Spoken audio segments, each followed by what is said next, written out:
Well, first of all, thanks for having me. My name is Retrotato, and I've been speedrunning since April 2016. I've been mainly focusing on Pokémon main series speedruns, and I've also been doing a lot of bingos of the different generations of Pokémon throughout the years, and also been involved in the creation of Pokémon Platinum, Heart Gold, Soul Silver, and Sword Shield bingos. I got into speedrunning in, like I said, 2016 when I started running. Prior to that, I actually had no idea about the concept about speedrunning. My first experience came from looking through the Twitch directory out of boredom one day, and I saw Pokemon Crystal, one of my favorite games, being pretty active, and there was a small stream in there by someone called Wasabi Knight doing a Crystal 80% glitchless speedrun. So I went to check it out and got really fascinated by it and started talking to him and his chat, really curious about the whole concept of speedrunning, and it quickly became just an obsession for me, really.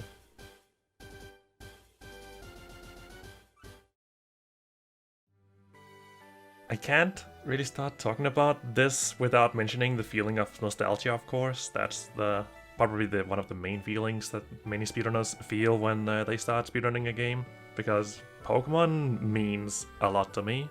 Ever since I started playing Pokemon Silver when I was about 6 or 7 years old, I have not let go since, and it's been really comforting for me during rough times of my life, and I especially have a strong attachment to the older games, but everybody knows that you can't really always keep playing the old games over and over again and continuously find things to do, because it's gonna become repetitive at some point. So Pokemon speedruns opened up a whole new world to me.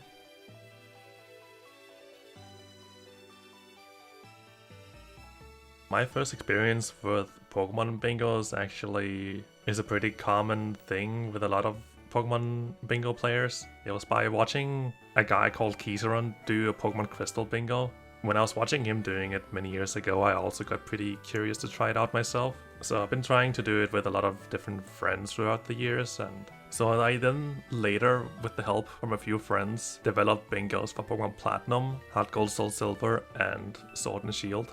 You get to play with friends, and that is of course always a good feeling, and that's also one of the reasons I like to stream. If I can just make somebody happy and entertain some people for whatever reason, then it's always a good day for me, and I get the same feeling from participating in marathons and also Bingothon.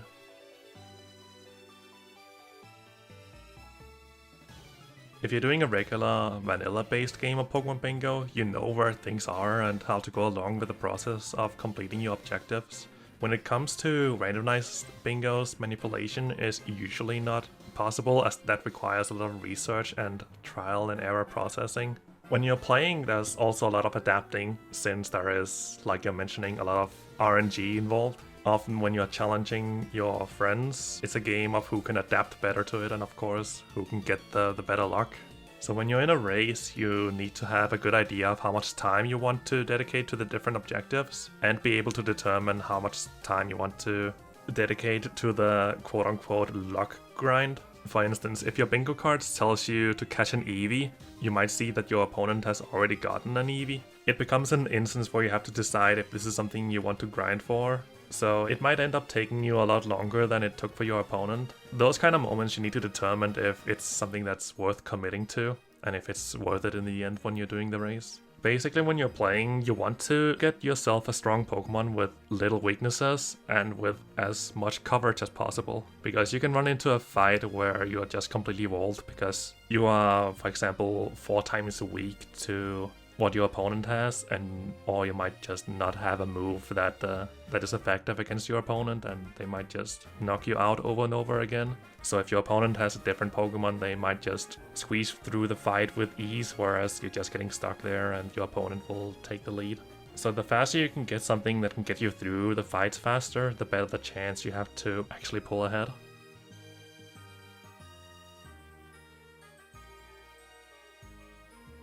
We of course want to set realistic objectives when creating a board, but for me personally, it's also important to set up fun objectives. We have to have the main gimmicks of the game in mind. So of course with Pokemon, the whole concept is to catch things. But of course, just catching something is pretty niche and we want to step that up a notch. So let's say catching 5 Pokemon doesn't sound that exciting. So to spice it up, we would make it catch 5 different type Pokemon instead.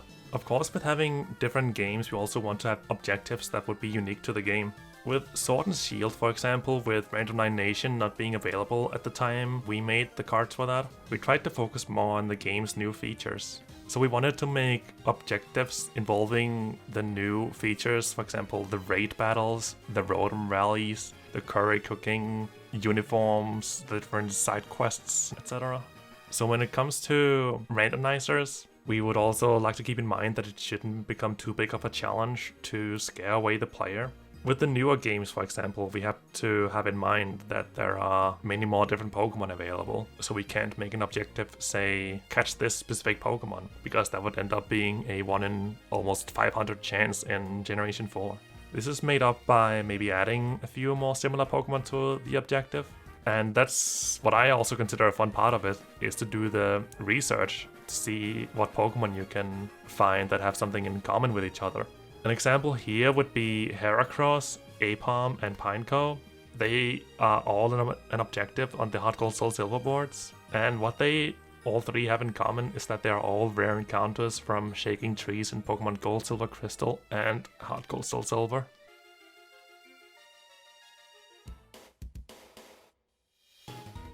I would say I have a lot of fun memories from doing Pokemon bingos.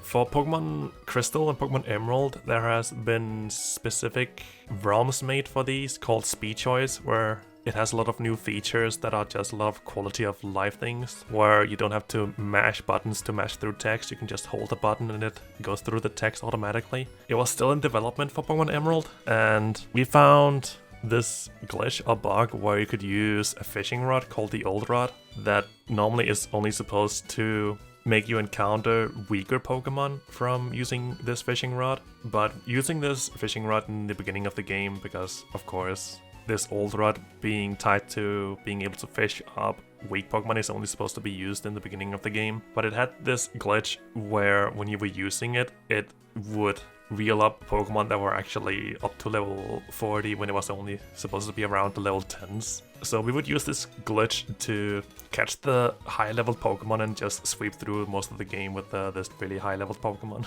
Another really good memory I have of doing Pokemon bingos actually comes from also Pokemon Emerald, but this was doing Bingothon 2019, where I was playing against Pulse, Effects, and Cruel, and it was really close between myself and Cruel, to the point where I only needed a baby Pokemon, I think, and I could not find a baby Pokemon for the life of me. So I think I went into this state of mind where I just was on the edge of insanity, and for entertainment purposes I just started crying and screaming about not being able to find my babies. And I think that was a fun experience because it made people laugh, and after that run we also had Pokemon Heart Gold Soul Silver, and people even carried the meme over to that run.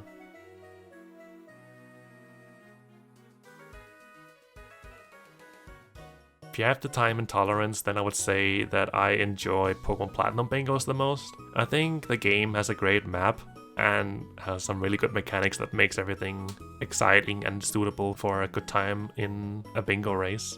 Some people would probably also consider Pokemon Crystal to be the most suitable, as it is the most active, optimized, and probably the most simple bingo to do and get into. And Pokemon Crystal also only has 251 Pokemon involved and a lot less items. When it comes to the least suitable, we are probably moving on to Generation 5 territory. The randomizer tool that works with Generation 1 to 5 does have the option to have instant text, but in Generation 5 this can often actually break the game. So therefore you have to play the game at regular speed, which feels unnatural when doing Pokemon bingos in my opinion. And Generation 5 being, Generation 5, it has a lot of Pokemon involved, like 650 Pokemon available. So with the randomizer on top of it, it becomes very specific objectives you have, and that can end up being too tedious for my liking, having that alongside having to play at regular speed.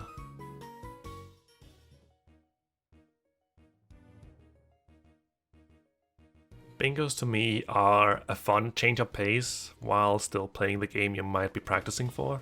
A few years ago, I was actually grinding for a good time in Pokemon Platinum 80%, and I quickly realized that bingos actually helped me getting better at the game in terms of execution. You might also get to explore parts of the game you might not have had the chance to explore before.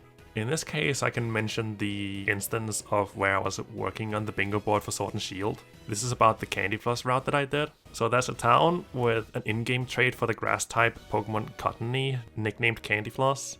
When I was making the board, I made it an objective to do this trait, conveniently also using it to beat the next gym leader of this town, being a water-type gym leader.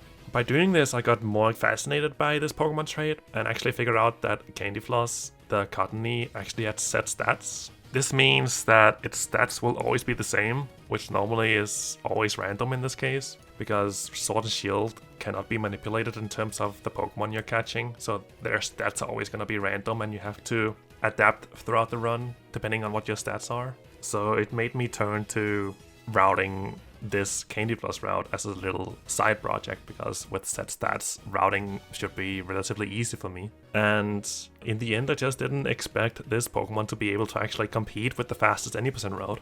So whenever I talk about the history of Candy Floss, I always say that it started out by me making a bingo board for Pokemon Sword and Shield. Pokemon speedrunning is always evolving, I would say. New strats are being tested out all the time by this huge community that we have. But in terms of bingos, I personally am not doing anything at the moment, but I am aware of others working on some pretty exciting projects, including Generation 6, 7, and 8, with randomizers and capturing tools being way more available for the consoles you need for this, and also new quality of life mechanics also being developed for these specific games and consoles, so that is something that's worth looking out for. Get in touch with the community and don't hesitate to ask questions. That's how I started out after all. I had almost no knowledge to either speedrunning or bingos, but I went ahead head first and asked some curious questions and went on to do some research on my own. I always say that there are no stupid questions. And I would also say that you shouldn't get intimidated if something seems hard, and don't set yourself up with high expectations of becoming a top player in the span of almost no time, because practice is important. You need patience, you need to have tolerance, you shouldn't trust RNG, and you should also remember that you have no control over the game when it gives you the bad kind of RNG. To me, everything is practice, and everything is a learning experience with the right attitude.